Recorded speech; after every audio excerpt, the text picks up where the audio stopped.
আসসালামু আলাইকুম। আজকে ক্লাসে সবাইকে স্বাগতম। আশা করি সবাই ভালো আছো। আমি আজকে তোমাদের সামনে বাংলা দ্বিতীয় পত্র ব্যাকরণ ক্লাস নিয়ে চলে আসলাম। আমরা আজকে বিভক্তি সম্পর্কে ধারণা নিব, কারণ আমাদের বাংলা দ্বিতীয় পত্রের দুইটা অধ্যায় আছে। একটা হচ্ছে কারকের অধ্যায়, আর একটা হচ্ছে সমাস। কারকে যেমন বিভক্তি ছাড়া হবেই না, এর জন্য বিভক্তি শিখতে হবে। আর আমাদের সমাস যখন আমরা করব তখন সমাসে তৎপুরুষ সমাসটা বিভক্তি ছাড়া হবে না। এর জন্য একটা ছোট্ট ক্লাস নিয়ে তোমাদের সামনে চলে আসলাম। আশা করি সবাই ক্লাসটা দেখবা। তাহলে চলো আমরা ক্লাসে ঢুকি।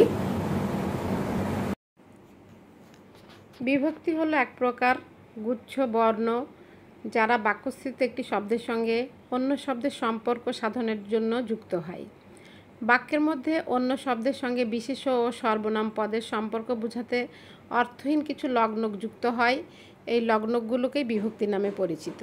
বিভক্তিগুলো ক্রিয়াপদের সাথে নামপদের সাথে সম্পর্ক স্থাপন করে। এটি কারকের সঙ্গে বিভ্রান্ত হবার নয়। কারক হচ্ছে নামপদের সঙ্গে ক্রিয়াপদের সম্পর্ক। অপরদিকে এই সম্পর্কটিকে বিভক্তি চিহ্নের মাধ্যমে নির্দেশ করানো হয়। যেমন আমরা একটা উদাহরণ দেখতে পাচ্ছি, বলছে ছাদে বসে মা শিশুকে চাঁদ দেখাচ্ছেন। এই বাক্যটিকে যদি আমরা নিরীক্ষা করি তাহলে দেখা যায় যে ছাদে পদটি ছাদ শব্দের সঙ্গে এ বিভক্তি যুক্ত করা হয়েছে। ছাদে এখানে এ হচ্ছে বিভক্তি। অনুরূপভাবে মায়ের সঙ্গে কোনো বিভক্তি নেই, মা হচ্ছে শূন্য বিভক্তি। শিশুর সঙ্গে কে বিভক্তি যুক্ত করা হয়েছে, চাঁদের সঙ্গেও কোনো বিভক্তি নেই। তাহলে আমরা কি দেখতে পাচ্ছি যে আমরা একটা বাক্য দিয়ে কিভাবে বিভক্তির ব্যবহার করছি সেটা এখানে দেখানো হয়েছে। তাহলে আমরা কি বলতে পারি, বিভক্তি হচ্ছে এক প্রকার গুচ্ছবর্ণ যারা বাক্যস্থিত একটি শব্দের সঙ্গে অন্য শব্দের সম্পর্ক সাধনের জন্য যুক্ত হয়। আসলে বিশেষ ও সর্বনাম পদের সঙ্গে সম্পর্ক বোঝাতে যে অর্থহীন লগ্নকগুলো যুক্ত হয় ওগুলোই বিভক্তি। আমরা বিশেষ পদ চিনি, সর্বনাম পদ চিনি। এই বিশেষ পদ আর সর্বনাম পদের সঙ্গে যে অর্থহীন শব্দগুলো যুক্ত হয় সেগুলোই আসলে বিভক্তি। বিভক্তির দুইটা ভাগ থাকে, আমরা পরবর্তীতে জানতে পারবো। তাহলে আমরা পরের অংশে দেখি। বিভক্তির দুইটা ভাগ, একটা হচ্ছে নাম বিভক্তি বা শব্দ বিভক্তি, আর একটা হচ্ছে ক্রিয়া বিভক্তি। আসলে আমি আজকে বিভক্তিটা পড়াবো শুধু নাম বিভক্তি। ক্রিয়া বিভক্তি আমরা ক্রিয়াপদ যখন পড়বো, ক্রিয়াপদের ক্লাসে ক্রিয়াপদের বিভক্তি নিয়ে বিস্তারিত আলোচনা থাকবে।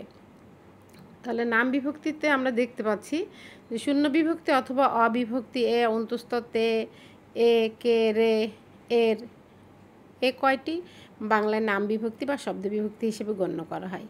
এছাড়াও বিভক্তি স্থানীয় কয়েকটি অব্যয়পদ ও কারক সম্বন্ধ নির্ণয়ের জন্য বাংলায় প্রচলিত রয়েছে, যেমন দ্বারা, দিয়ে, হতে, থেকেছে। বাংলা শব্দ বিভক্তি বা নাম বিভক্তি কারক নির্দেশ করে বলে এগুলোকে কারক বিভক্তিও বলা হয়। আসলে এই নাম বিভক্তিটা বা শব্দ বিভক্তিটাই আমরা কারকে ব্যবহার করি। তাহলে বিভক্তির দুইটা ভাগ, একটা হচ্ছে নাম বিভক্তি বা শব্দ বিভক্তি, আর একটা হচ্ছে ক্রিয়া বিভক্তি। আমাদের আসলে বিভক্তি অধ্যায়টা তোমাদের এখানে বোঝানোর একটাই কারণ হচ্ছে সমাস করতে গেলে এই বিভক্তিগুলো লাগে তৎপুরুষ সমাসে। তাছাড়াও আমরা যখন কারক করব, কারকে এই বিভক্তিটা লাগবে, এই জন্য বিভক্তির একটা আলাদা ছোট্ট করে ক্লাস দেওয়া হলো। পরের অংশে দেখি আমরা, বলছে যে এই যে বিভক্তিগুলো সুন্দর করে এখানে দেখিয়ে দিয়েছি। দেখো, প্রথমা বিভক্তি চিহ্ন হচ্ছে শূন্য বিভক্তি বা অবিভক্তি বা এ বিভক্তি। এটা যখন আমরা শব্দে প্রয়োগ করি তখন হয় কি, আমি, সে, গ্রাম, মানে এখানে কোনো চিহ্ন ব্যবহার হয় না। দ্বিতীয় বিভক্তি বলতেছে কে রে, যেমন দেশকে, সবাই রে। তৃতীয় বিভক্তি বলছে দ্বারা, দিয়ে, কর্তৃক, তোমাকে দ্বারা, তাকে দিয়ে। চতুর্থী বিভক্তি বলতেছে কে রে, তরে, জন্য, দেশের জন্য। পঞ্চমী বিভক্তি বলছে হতে, থেকে, চেয়ে, তোমার, চেয়ে, বাড়ি, থেকে। ষষ্ঠী বিভক্তি বলছে রয়ের, দেশের, গ্রামের। মানে কীভাবে বিভক্তিটা ব্যবহার করা হয়েছে এখানে আমরা এই ছকের মাধ্যমে দেখতে পাচ্ছি। সপ্তমী বিভক্তিতে বলতেছে এতে, এ অন্তস্থ তে, এখানে দেশে, মাথায়। এটা হচ্ছে বিভক্তি। এই বিভক্তিটা মুখস্থ করে ফেলতে হবে, মুখস্থ বলতে হবে। না দেখে যারা মুখস্থ বলতে পারবে তারাই এটা কারকের ক্ষেত্রে ব্যবহার করতে পারবে, বা সমাসের ক্ষেত্রে, তৎপুরুষ সমাসের ক্ষেত্রে এটা ব্যবহার করতে পারবে। বা যে কোনো বাক্য লিখবে বা কোনো কিছু লিখবে যখন, তারা বুঝে ফেলবে যে এই শব্দটার সঙ্গে কোন বিভক্তিটা বা কোন লগ্নটা যুক্ত হবে। তাহলে আমরা বিভক্তির একটা অংশ দেখলাম। এখন দেখো, আমরা যে সমাস করব, সমাস করার আগে আমাদেরকে জানতে হবে যে কোন সমাসে কোন পদ প্রধান থাকে। বলছে যে অব্যয়ভাব সমাস যেটা তোমাদের মাধ্যমিকে নাই কিন্তু উচ্চ মাধ্যমিকে আছে, পরবর্তীতে হয়তো মাধ্যমিকেও চলে আসবে। অব্যয়ভাব সমাস আর দ্বিগু সমাস বর্তমানে যে বইটা আছে সেই বইটাতে বাদ দেওয়া হয়েছে। তো অব্যয়ভাব সমাসে কি হয়, পূর্বপদে অব্যয় বা উপসর্গ যুক্ত হয়। অব্যয়ভাব সমাসে পূর্বপদ প্রধান হয়, দ্বন্দ্ব সমাসে উভয় পদ প্রধান হয়, পূর্বপদ প্রধান হয়, পরপদ প্রধান হয়। তারপর বলতেছে বহুব্রীহি সমাসে অন্য পদ, পূর্বপদ প্রধান, পরপদের কোনো প্রাধান্য থাকে না, তৃতীয় কোনো পদ, অন্য পদ মানে তৃতীয় কোনো পদ প্রধান হয়। তৎপুরুষ সমাস, কর্মধারয় সমাস, দ্বিগু সমাসকে পাশাপাশি দেখানোর কারণ হচ্ছে তিনটা সমাসেরই পরপদ প্রধান। তৎপুরুষেও পরপদ প্রধান, কর্মধারায়ও পরপদ প্রধান, আবার দ্বিগুতেও পরপদ প্রধান। তাহলে তৎপুরুষ সমাস কি হয়, পূর্বপদে বিভক্তি যোগ করা হয়। কর্মধারয় সমাসে পূর্বপদে পরপদের বিশেষণ হিসেবে কাজ করে। এই বিভক্তিটা কি হয়, কর্মধারয় সমাসে পূর্বপদ পরপদের বিশেষণ হিসেবে কাজ করে।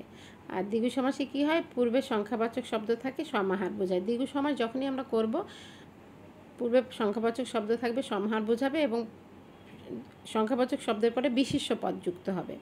হ্যাঁ, এটুকু মনে রাখলে তোমরা মনে করো এই সমাসে কোন পদ প্রধান এটাও বলতে পারবা এবং সমাসটা নির্ণয় করতে তোমাদের জন্য অনেক সহজ হয়ে যাবে। এরপরে বলছে আমরা কীভাবে ব্যাসবাক্য মনে রাখবো। সমাসে কোন ব্যাসবাক্য হয়। দ্বন্দ্ব সমাসে হয় এবং ও আর। কর্মধারয় সমাসে হয় যিনি তিনি, যে সে। আবার কিন্তু কর্মধারয় সমাসে কিন্তু প্রধানত 4 ভাগে ভাগ করা যায়। যে কর্মধারায় সেটাতে কিন্তু হয় হচ্ছে ন্যায় বা মত বা রূপ, এগুলো। তৎপুরুষ সমাসে বিভক্তির লোপ পেয়ে যায়। আমরা যে দ্বিতীয়া থেকে সপ্তমী বিভক্তি পড়ছি, এই বিভক্তিটা তৎপুরুষ সমাসে লোপ পায়। অব্যয়ভাব সমাসটা তো পুরাটাই হচ্ছে অব্যয় বা উপসর্গ যুক্ত হয়, এই জন্য পর্যন্ত, সাদৃশ্য, অভাব কিংবা ক্ষুদ্রতা, যোগ্যতা, অতিক্রম, অতিক্রান্ত, পশ্চাৎ, নৈকট্য, সমীপে এভাবে থাকে। বহুব্রীহি সমাসে ব্যাসবাক্য যুক্ত হয় যার আর যাতে। আর দ্বিগু সমাসে ব্যাসবাক্য যুক্ত হয় হচ্ছে সমাহার। তাহলে মোটামুটি আমরা বিভক্তি সম্পর্কে একটু ধারণা নিলাম, যে আমাদের কারকটা যখন আমরা করব এবং আমরা সমাসটা যখন করব যেন আমাদের সুবিধা হয়, এবং বিভক্তি কাকে বলে বা বিভক্তির প্রকারভেদ। আমরা আজকে ক্রিয়া বিভক্তিটা নিয়ে কিন্তু আলোচনা করি নাই, কারণ এই ক্ষেত্রে আসলে ক্রিয়া বিভক্তিটা আমাদের তেমন কাজে লাগে না। ক্রিয়াপদ যখন আমরা করব ইনশাল্লাহ ক্রিয়া বিভক্তি করে ফেলব। তাহলে আজকে এই পর্যন্তই।